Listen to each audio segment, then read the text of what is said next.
For more videos right choice India ఛానల్ను ఇప్పుడే subscribe చేయండి మరియు గంట సింబల్ను ప్రెస్ చేయండి. మేజర్ సబ్జెక్ట్స్ని ఫస్ట్ ప్రయారిటీగా పెట్టేసుకొని ఈ సబ్జెక్ట్స్ని కంప్లీట్ చేసుకోవాలి. ఈ సబ్జెక్ట్స్ పర్ఫెక్ట్ అయిపోయాక రిమైనింగ్ సబ్జెక్ట్స్ని కూడా అంతే ఫోకస్గా చదువుకుంటే మనకు ఎగ్జామ్ మీద భయం పోయి ధైర్యంగా ఎగ్జామ్ రాస్తాం. ఈ వేలో ప్రిపేర్ అవుతే యాప్టిట్యూడ్ రీజనింగ్ని తీసుకుంటే యాప్టిట్యూడ్ని రీజనింగ్ని ఏ రోజు వదలొద్దు. ప్రాక్టీస్ మాత్రం నెంబర్ ఆఫ్ టైమ్స్ ప్రాక్టీస్ చేయాలి. ఎందుకు అంటే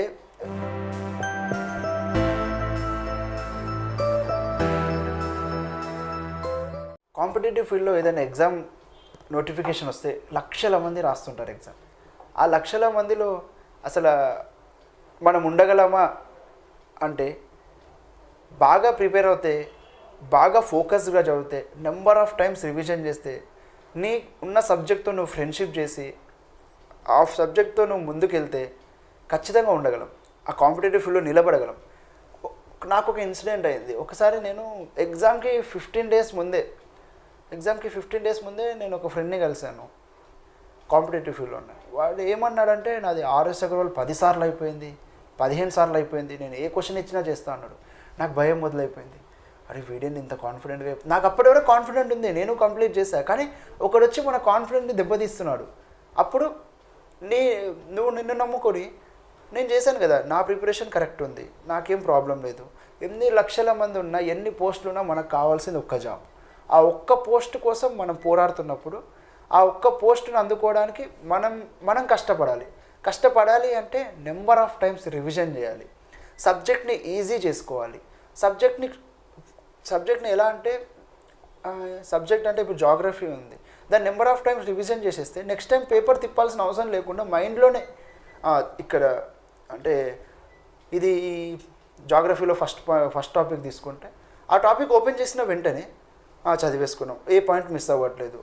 అలా బుక్ పక్కకు పెట్టేసి మళ్ళీ ఒక పేపర్ మీద అన్ని పాయింట్స్ రాసుకుంటూ పోతే ఏదో ఒక పాయింట్ మనకు మిస్ అయిపోతుంటుంది. ఆ పాయింట్ని మళ్ళీ తీసి మళ్ళీ ఒకసారి రివిజన్ చేసుకొని మళ్ళీ ఓన్ ప్రిపరేషన్ స్టార్ట్ చేసుకుంటే ఈజీ అయిపోతుంది, చాలా ఈజీ అయిపోతుంది. ఒకసారి మీరు కూడా ట్రై చేయండి. ప్రతి సబ్జెక్ట్లో ప్రతి టాపిక్ని భయపడకుండా కూల్గా చదువుతూ మెల్లగా టాపిక్స్ అన్నీ కంప్లీట్ చేసేసి ఫస్ట్ నుంచి లాస్ట్ వరకు కంప్లీట్ చేసి మళ్ళీ ఫస్ట్ నుంచి ఫస్ట్కి ఎంత ప్రాక్టీస్ ఎక్కువ చేస్తే, ఎంత నెంబర్ ఆఫ్ టైమ్స్ రివిజన్ ఎక్కువ చేస్తే మనకన్నా తెలివైన వాళ్ళు ఉంటారు, మనకన్నా బలవంతులు ఉంటారు. మనం వీళ్ళతో వాళ్ళ ముందు మనం ఉండగలమా అన్న డౌట్ మనకు వస్తుంటుంది. నేను అలా చాలా భయపడ్డా కొంతమందిని చూసినప్పుడు.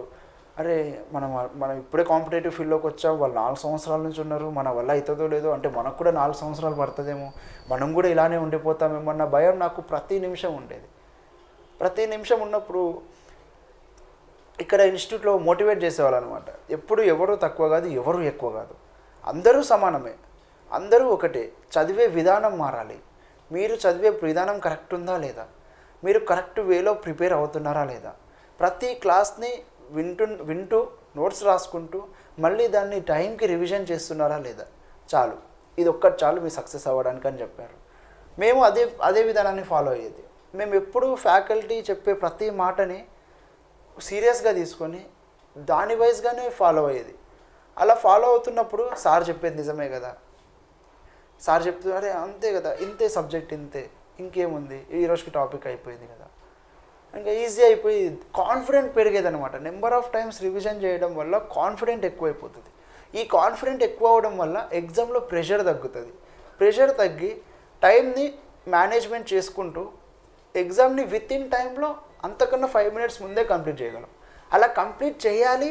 ఎలాంటి ప్రెషర్ ఉండకూడదు, ఎలాంటి భయం ఉండకూడదు. ఎందుకు ఇవన్నీ చెప్తున్నానంటే మనము ఎంత కోచింగ్ తీసుకున్నా, ఎంత ప్రిపేర్ అయినా ఎగ్జామ్ టైంలో ఆ ప్రెషర్ని హ్యాండిల్ చేయలేము. ఆ టైంకి మొత్తం క్యాలిక్యులేషన్స్ అన్నీ మారిపోతాయి. కొన్ని క్వశ్చన్స్ వచ్చినాయి, తెలిసినవి వస్తాయి, కొన్ని తెలియనివి వస్తాయి. అలాంటప్పుడు ఫస్ట్ నువ్వు బాగా చదువుకున్న సబ్జెక్ట్ని తీసుకొని ఆ సబ్జెక్ట్ సంబంధించిన బిట్స్ని కంప్లీట్ చేస్తూ పోతే, అలా నీకు బాగా ప్రిపేర్ అయిన టాపిక్స్ని సబ్జెక్ట్ని కంప్లీట్ చేస్తూ వెళ్తే ఎగ్జామ్లో కూడా ధైర్యం వచ్చేసి మనకు నమ్మకం వచ్చేస్తుంది. ఆ నమ్మకం వల్ల మనం చాలా కాన్ఫిడెంట్గా బిట్స్ని అటెంప్ట్ చేస్తాం. కొన్నిసార్లు మనకు తెలిసిన బిట్స్ని కూడా మనం తప్పు చేస్తాం. నేను కూడా అలా చాలా తప్పులు చేశాను. భయం వేసేసేది. అరే ఇంత చిన్న బిట్ అది చాలా చిన్న బిట్, దాన్ని తప్పు చేశాను. ఎందుకంటే అది చిన్నదే కదా ఇలా పెట్టేసి అరే చిన్న క్వశ్చనే కదా అని చెప్పేసి లైట్ తీసుకోవడం, పెద్ద పెద్ద క్వశ్చన్ని సీరియస్గా తీసుకొని ఆ టెన్షన్లో అటెంప్ట్ చేయలేకపోవడం, ఇదంతా ఉండకూడదు. అంటే ఈ గందరగోళం, ఈ గజిబిజి ఉండకూడదు. అంటే కంప్లీట్గా ఫెయిర్గా సబ్జెక్ట్ని ప్రిపేర్ అయితే మనము ఎంత బలవంతులైనా సరే, మనకన్నా తెలివైన వాళ్ళైనా సరే, మనకు అదంతా అనవసరం. మన వేలో మనం కరెక్ట్గా ప్రిపేర్ అయితే సబ్జెక్ట్ని కంప్లీట్గా చదువుకొని ఎగ్జామ్కి వెళ్తే ఈజీగా మనం సక్సెస్ అవ్వచ్చు. ఎస్ఐగా ముందు మనం జాబ్ కొట్టాలి అంటే అర్థమెటిక్ 200 మార్క్స్ ఉంటుంది, జనరల్ స్టడీస్ 200 మార్క్స్ ఉంటుంది, ఇంగ్లీష్కి తెలుగుకి వెయిటేజ్ ఇస్తున్నారు. సో ఈ వెయిటేజ్ అనేది పాస్ మార్క్స్ వస్తే సరిపోతుంది. కానీ అర్థమెటిక్ని జిఎస్ని మనం పాస్ మార్క్స్ వస్తే సరిపోదు, టాప్ రావాలి అంటే ఈ సబ్జెక్ట్స్లో ఉన్న మెయిన్ టాపిక్స్ అంటే నీకు బాగా చేయగలగవు, ఈ టాపిక్స్ నేను బాగా చదవగలను అనుకున్న టాపిక్స్ని ఫస్ట్ ప్రియారిటీగా పెట్టుకొని ఆ సబ్జెక్ట్స్ని కంప్లీట్ చేసేస్తే రిమైనింగ్ సబ్జెక్ట్స్ని మనము కొన్ని సబ్జెక్ట్స్ని మనము అరే ఫిజిక్స్ అన్నా, కెమిస్ట్రీ అన్నా, ఎకానమీ అన్నా కొంచెం ఎస్ఐకి అవసరమా అన్న ఫీలింగ్ కూడా చాలామందికి ఉంటుంది. ప్రతిదీ అవసరమే, ప్రతి మార్క్ అవసరమే. కాబట్టి ఇక్కడ కరెంట్ అఫైర్స్ కూడా కీ రోల్ ప్లే చేస్తుంది. కీ రోల్ ఎందుకంటే కరెంట్ అఫైర్స్ అన్నది చాలా అవసరమైనటువంటి సబ్జెక్ట్.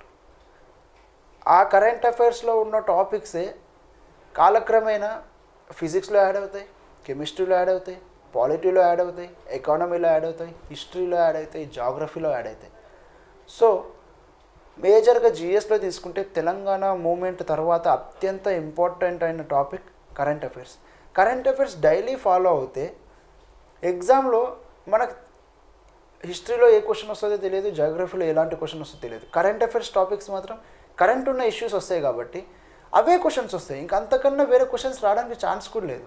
ఆ క్వశ్చన్స్ని ఈజీగా చేయాలి అంటే కరెంట్ అఫైర్స్ని కూడా డైలీ ఫాలో అవ్వాలి. కరెంట్ అఫైర్స్ అనేది key role of the GS. ఆ కీ రోల్ని పట్టుకొని మనం అన్ని లాక్స్ ఓపెన్ చేయొచ్చు.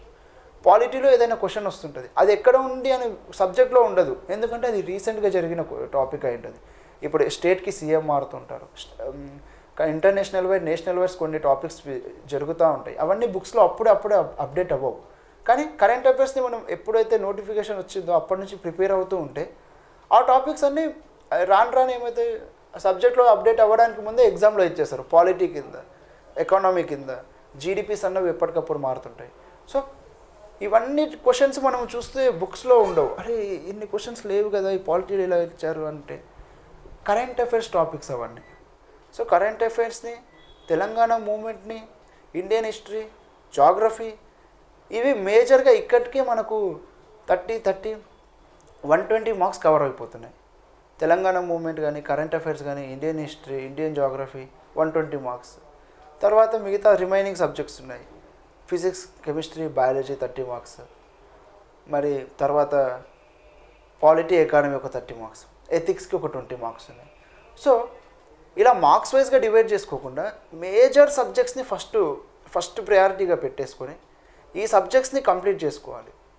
ఈ సబ్జెక్ట్స్ పర్ఫెక్ట్ అయిపోయాక రిమైనింగ్ సబ్జెక్ట్స్ని కూడా అంతే ఫోకస్గా చదువుకుంటే మనకు ఎగ్జామ్ మీద భయం పోయి ధైర్యంగా ఎగ్జామ్ రాస్తాం. ఈ వేలో ప్రిపేర్ అవుతే యాప్టిట్యూడ్ రీజనింగ్ని తీసుకుంటే యాప్టిట్యూడ్ని, రీజనింగ్ని ఏ రోజు వదలొద్దు. ప్రాక్టీస్ మాత్రం నెంబర్ ఆఫ్ టైమ్స్ ప్రాక్టీస్ చేయాలి. ఎందుకు అంటే జిఎస్ని నాలెడ్జ్ వైజ్గా ఆ టైంకి ఎగ్జామ్లో పెట్టగలం, కానీ అర్థమెటిక్, రీజనింగ్ అన్నది క్యాలిక్యులేషన్ బేస్డ్. టైంతో గేమ్ ఆడుతూ ఉంటాం మనం ఆ టైంలో.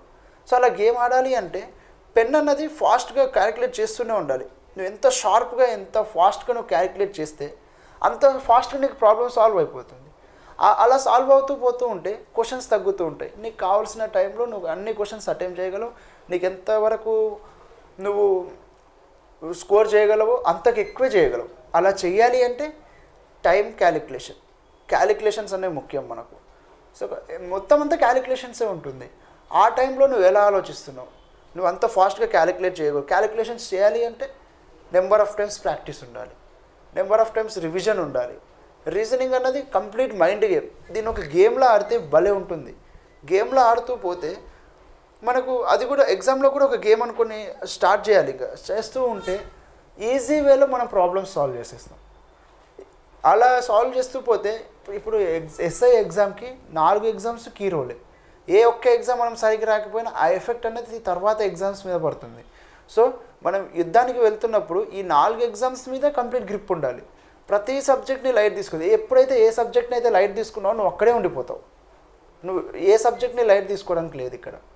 ప్రతి సబ్జెక్ట్ని ఒక ఛాలెంజింగ్గా తీసుకొని దానికి ప్రిపేర్ అయ్యి అంతే ఛాలెంజింగ్గా నువ్వు ఎగ్జామ్కి వెళ్తే ఖచ్చితంగా సక్సెస్ అవుతావు. For more videos right choice India ఛానల్ను ఇప్పుడే సబ్స్క్రైబ్ చేయండి మరియు గంట సింబల్ను ప్రెస్ చేయండి.